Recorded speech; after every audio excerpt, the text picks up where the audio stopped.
Bullet కూర్చున్నాక firing చేశాక ఇదే ఇనికిపోయి మళ్ళీ కొత్త బుల్లెట్ తీసుకుంటాం.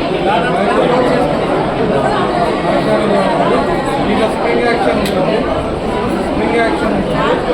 సో ఒకసారి ఫైర్ అయినాక గ్యాస్ మళ్ళీ ఫైర్ చేసినా మళ్ళీ దానంతా అదే జరుగుతుంది. దీంట్లో ఏమో ఒకసారి ఇది కూడా అదే మెకానికల్ AK-47 ఇది లైట్ వెయిట్ కూడా ఎక్కువగా వాడతారు. ఇది కొద్దిగా రేంజ్ ఎక్కువ అక్యురేట్ అవుతుంది. ఇది కొద్దిగా అక్యురేట్ నక్సలైట్ వీళ్ళని ఎదుర్కోవడానికి ఫారెస్ట్లో ఫోల్డింగ్ చేసేదానికి తర్వాత ఆ పోలీస్ స్టేషన్లు కానీ ప్రొటెక్ట్ చేసుకోవడానికి మాత్రమే ఇవి శత్రువులు ఎవరైనా దాడి చేస్తే ప్రొటెక్ట్ చేసుకోవడానికి ఇవి వాడతాయి. ఇవి మామూలుగా ముఖ్యంగా మాకు ఎవరైనా అల్లరి ముఖం చేరగొట్టడానికి అలాంటి వాటికి మనము ఉపయోగించాము. మా యొక్క పోలీస్ స్టేషన్ ప్రొటెక్షన్కి ఈ నక్సలైట్లు వీళ్ళని ఎదుర్కోవడానికి టెర్రరిస్టులను వాళ్ళని వాటికి మాత్రమే ఈ పెట్టాలి. మాకు అల్లరి ముఖం చెదరగొట్టడానికి వాటికి గ్యాస్ గన్స్ ఉంటుంది. అవి అందరూ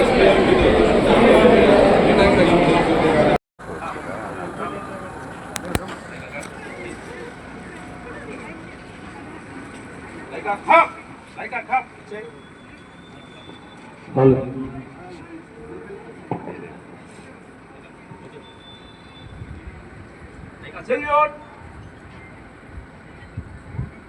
Like a wood. Dặn rồi cái thôi.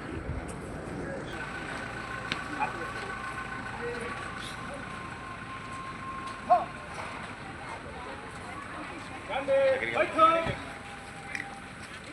Welcome. Gandhi, sampan. Sampan. Gandhi, welcome.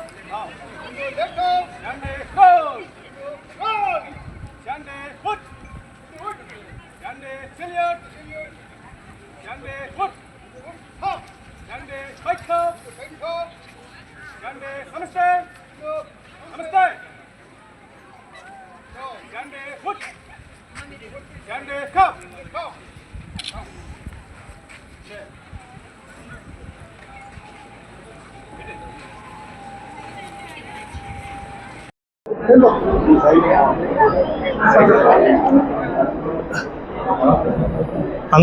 అంతర్జాతీయ మహిళా దినోత్సవంలో భాగంగా పోలీస్ డిపార్ట్మెంటు వారోత్సవాలు నిర్వహించడం జరుగుతుంది. మహిళా సాధికారిత దిశగా వివిధ రకాల కార్యక్రమాలు చేపట్టడం జరిగింది. 1వ తేదీ నుంచి మేము ఓపెన్ హౌస్, ఎలక్ట్రీషియన్ కార్యక్రమాలు, ఎస్ఏ రైటింగ్ పిల్లలకి, అదేవిధంగా ప్రతి పోలీస్ స్టేషన్లో కూడా పోలీస్ సిబ్బంది ఎటువంటి విధులు నిర్వహిస్తారు, మరి ఏమేమి బాధ్యతలు ఉన్నాయి, ఇవన్నీ కూడా తెలియజెప్పడానికి ఓపెన్ హౌస్ కార్యక్రమం కూడా నిర్వహించడం జరిగింది. అలాగే క్యాండిల్ ర్యాలీలు ఇవన్నీ కూడా ఆర్గనైజ్ చేయడం జరిగింది. ఇవాళ డిస్ట్రిక్ట్ లెవెల్లో ఇక్కడ ఓపెన్ హౌస్ కార్యక్రమం జిల్లా స్థాయిలో కండక్ట్ చేయడం జరుగుతుంది. ఎక్స్క్లూజివ్లీ ఇది ఉమెన్ అండ్ గర్ల్స్, మహిళలు అమ్మాయిలకి మాత్రమే ఈ ప్రోగ్రాం పెట్టడం జరిగింది. సో పోలీస్ డిపార్ట్మెంట్లో ఎటువంటి ఎక్విప్మెంట్ ఉన్నాయి, వాటి పర్పస్ ఏంటి, దేనికి ఉపయోగిస్తున్నాం, అదేవిధంగా పోలీసు వారు ఎటువంటి ఎదుర్కొనే సంఘ విద్రోహ శక్తుల్లో ఎదుర్కొనే దాంట్లో భాగంగా ఏమేమి కార్యక్రమాలు చేపడుతున్నారు అనేది కూడా తెలియజెప్పడానికి, మహిళలకు చేరువడానికి ఈ ఓపెన్ హౌస్ కార్యక్రమం చేపట్టడం జరిగింది. ఈ కార్యక్రమానికి మహిళలు మరియు అమ్మాయిలు, కాలేజు స్టూడెంట్స్ అందరూ కూడా విశేషంగా వచ్చి చాలా ఉత్సాహంగా పాల్గొంటున్నారు. అందరికీ కూడా ధన్యవాదాలు.